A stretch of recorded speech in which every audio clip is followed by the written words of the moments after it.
been seeing the news. Everybody been tapped in, and all you see on your news feed is coronavirus vaccine is out now. They're trying to mass produce it and transport it all over the U.S. So everybody can get vaccinated, and we can get herd immunity and get rid of this virus and get back to regular life.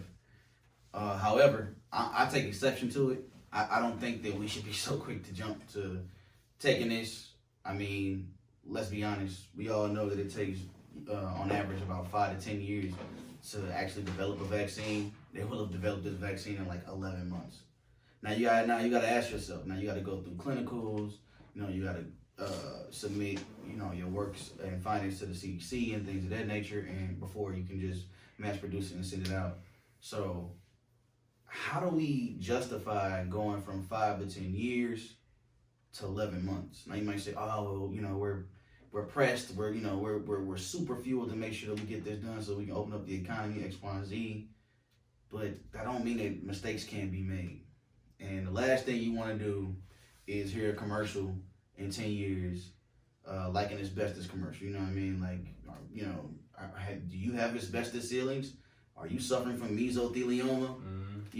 If so, call for this class action lawsuit. You're gonna win $5,000. You know what I'm saying? In the class action lawsuit, for sure. And your life is ruined. You got permanent lung damage. You got, we seeing, research right now when people get the coronavirus that it's messing up. You're getting like blood clots in your lungs and messing you up. Like even after you get over it. Going through your So I mean, who's to say that like after a prolonged amount of time, after taking the trial run or the vaccine that they got coming out now, that it don't have some sort of after effect. So you got to study these people 5-10 years out and ask them, okay, how do you feel now? And figure out if they got any sort of implication, anything going on that's wrong with it. You got to check that for like 5-10 years.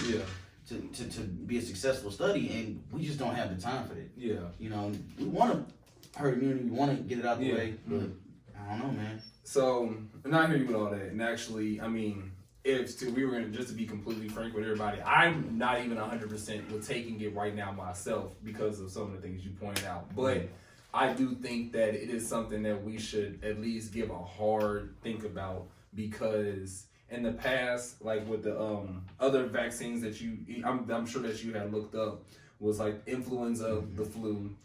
That took 15 years to come up with the vaccine, but that was from 1930 1945. Polio, it was in the 1930s to 1953. That was 23 years. And then these time gaps is when a disease came out, and then when they came out with the vaccine. And then another one, hepatitis B, 1982. Now that was 4 years to 1986. That was a little faster, but you gotta think that's still not 11 months, right? And something I would like to just point out is that because it's now 2020, and I feel like technology has advanced maybe to the point that we can. Some people may be able to start taking it now. I don't think that everybody named Mama should just go take it blindly. It should only be those that are maybe what do you call those people? The asymptomatic. Yeah, the asymptomatic people, or like people who don't have high complicating factors that if you take this and something goes wrong, it could be fatal for you. You know what I'm saying? I don't think people like that should be taking it, but this is one of the biggest pandemics we've had in recent memory, and it has shut down the economy. It has done so much things, and on top of the racial injustices that's been going on, and then just the natural world of regular, things going on, it's just been a lot. And I would just like to point out a couple of things, because people think of vaccines and they don't always support them. And don't get me wrong, I'm not always excited to take the flu shot, but if I get the flu, then I'm hot. You know what I'm saying? And that's not always fatal for maybe me, but the flu can be fatal for some other people. So I'll just point out a couple things that vaccines, and this is all according to the CDC, have gotten rid of, or eradicated, or helped out with. We got polio, we got tinnitus, we got hepatitis B and A, we have rubella, we have HIV, we have measles, pertussis, and I'm skipping over a couple of these, but we have the mumps, we have chicken pox, and we have I don't even know how to pronounce this, diphtheria. And some of these are like, oh well, people don't get those no more. But these are the percentages of people that still they take these vaccines. There's a reason why you don't see it. 92% people take, and these are usually with kids. Usually the kids start off taking these vaccines and stuff. You're not going to take it as adults. So half of these, you're probably going to have to ask your parents or somebody, hey, did I get this? Polio, 92% people take it. I'm going to just go over the percentage. You got 92, 83, 80%, 91, 80%, 91, 83, 91, 91, 83. And these are from the ones I just read that people are taking. And it's showing, down the road that not all people that are super healthy, that just, you got a clean bill of health. Even if you get the flu, you'd be all right.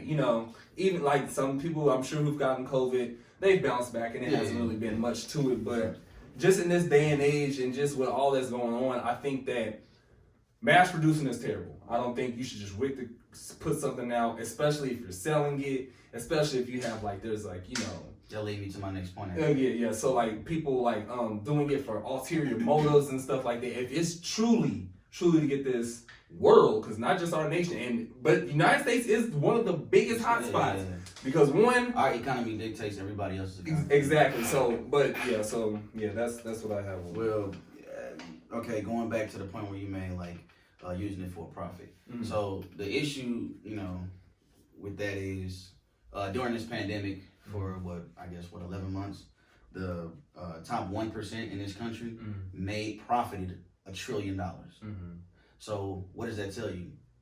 That tells you that businessmen and people in Wall Street and financial bankers and titans of industry. Yeah. What they do is they use stuff like this as a means for there's a brand new demand for something new, and I can supply it because I have an ungodly amount of money that cannot be spent. Right. So what ends up happening is these guys, they fund these research companies to find for a stake in the company to create this vaccine. And after 11 months, they're like, okay, man, we don't know, people gonna be scared to take. We need to get this out. Yeah. I don't care. You got a 5% fail rate, or you got a 9% fail. Well, we can skew the numbers here to make it look like this, looks like that. Yeah. You can manipulate numbers and make you it say whatever you want. 5% of the people got sick, but how much is 5%? Right. How many people are you looking at? We're in. Was it 5 people? Yeah, you know what I'm saying. It's So did he halfway get sick, or exactly. You know what I'm saying. So. It really, you can really tweak the numbers and manipulate it to say whatever you wanted to say. Mm-hmm. And so the big thing with that is you got these companies like Pfizer and Maduro. I think that's what's called, like big pharma. Yeah, big pharma companies that will put this stuff out. Like, we know that the doctors prescribed OxyContin and opioids like Skittles so that they could make a profit off of it because it was such a profitable drug. And guess what? The opioid crisis happened. You know what I'm saying? So now they might say, okay, well, it looks like it's halfway good. Just get it out there. Sell it.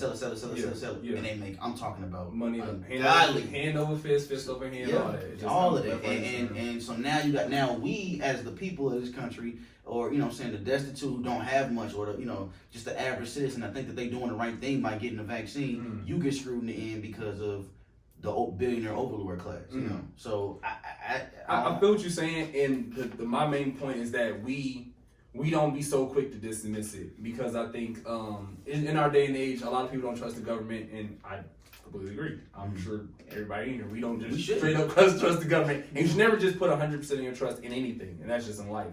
But I think just as things are never as bad as you think they're going to be, and things are never as good as you're going to think they are. So it may not be that they put out this vaccine and it's worse than the original COVID. Now you got all this other stuff. It might actually be good. I think people should take it only if you are. Are you gonna take it? Will I take it? No, I'm not. He said he think people should take it. Yeah. I mean other people. And I'm gonna tell you why. Because overall, I don't take other than the things I took when I was a child. As I got older, I don't take my flu shot regularly. I don't do whatever. Take flu shot. Yeah, I don't. I know a lot of people that take the flu shot and still get the flu. Yeah, so it's like that. But what I'm saying is, let's say I caught COVID, I had contracted COVID, and I was displaying symptoms and all that, I may think differently about taking this vaccine. I wouldn't just brush off I'm not taking that. You know what I'm saying? I would never do that. I actually caught COVID, and It felt like I'm not 100% certain I ever had really the flu, but I imagine this is what it would be like. It was a really, really bad sickness for like a day and a half, and then I was pretty much kind of just coasting, and then it just dropped off. Yeah, when I've had the flu before, usually when I have it, I mean you got the cold sweats, and you just feel like you're dying. Yeah. Really, it's just like this is horrible. This is terrible. And then if most people know if you get the flu, if you drink a crap ton of water, wrap up in some blankets and a hoodie and just thug it out for like a night, you'll bounce back. But unfortunately, COVID isn't exactly the same, and that was kind of the problem before. Everybody's like, "Oh, COVID ain't nothing but the flu," and then 1.5 million deaths later, and we understand that some of those are maybe not completely COVID, and that's a whole nother argument. But according to the CDC, 1.5 million deaths. And in the United States alone, we have like 295,000. Yeah, somewhere around. Yeah, and it's a crazy amount. And I just think with just how I think worldwide it may be more than 1.5 million. Oh, for sure. No, 69 million cases. Out of 69 million cases, 47 million people recover. I have 1.5 million deaths. Now I could be wrong, but just in America alone, 15 states are averaging at least one death a day. One death, at least 15 states. So some of these are 1, some of these are 2.2, but that's per day. One person is dying in over 15 states per day. And I just think with all that going on, I'm not saying just go out to give it to babies and don't go out to give it to, just anybody else. Just some people should what's up? We got a fact check. There has been 286,000 deaths in the U.S. Yes. Oh, okay, yeah. I got two websites. One said 295. The other one says 28.5. Yeah. That was the CDC told me 28.5. Yeah. But it's the deaths. I got 1 million. Yeah. 1.5 million. That might be the case. That's right. Yeah. Okay. Well. Nevertheless, a lot of people, and I just think that we shouldn't be so quick to dismiss it, but don't be so quick to just be like, "Hey, man, okay, I'll take it." Don't be wary of anybody who's just trying to quick to give you something to take. Do your research, understand your body, your health, your family's history, and how you guys react to maybe the flu shot, maybe how you reacted to, vaccines in the past, and just keep that in mind because, I mean, we can't be. Don't be so quick to do something just because you're tired of being in the house, but understand that our world, and it's not just the U.S., is at a point where we kind of do need to do something. I mean, because are we willing to sit around for another 4 years for them to do it? But what I think is, like, at the end of the day, when do we say at some point, like, okay, man, look, you can work, go work. If not, don't go out to work. You know what I'm saying? I don't really know how. I mean, our government, with the brains in Washington, you're supposed to be people who graduated valedictorian and all this type of stuff. So figure it out. Because I guarantee if you can figure out how to, deregulate Wall Street in a certain way or find a way to find loopholes in the tax law, you can figure out. If you really wanted to, we could. Like, I mean, just as simple as, and this is kind of getting off topic, but stay on top.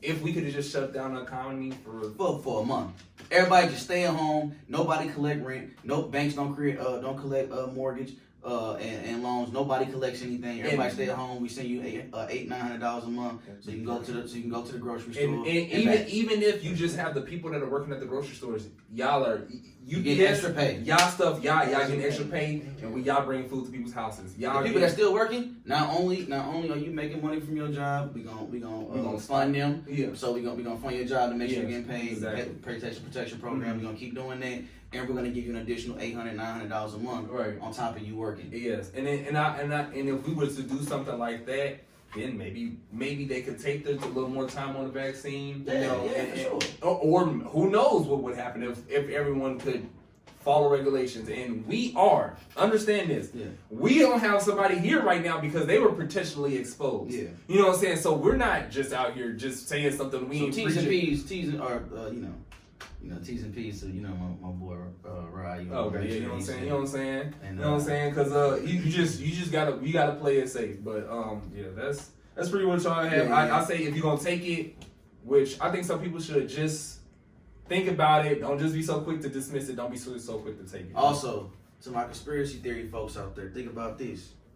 Trump might be trying to save his presidency. Now, we all know that he pretty much a failed, lame duck president. Maybe he's trying to say, oh, well, under my administration, we administered the vaccine to the coronavirus boogeyman. Or, you know what I'm saying, let's say it don't get out and Biden get in, he can say, oh, well, my presidency was defined by, under my presidency. And I already thought that this was going to happen. Whoever puts out the vaccine, they're gonna take credit for it. Yeah, because even though it's gonna be kind of both. Both sides. Yeah, we're working on it. Yeah. We're working on it. So yeah, be wary of that too. Yeah. Especially if Trump trying to get in before because he gonna have to be out in a little bit. He trying to get them up. Biden at least got a little time, but Trump gotta be gone pretty soon. So that's that.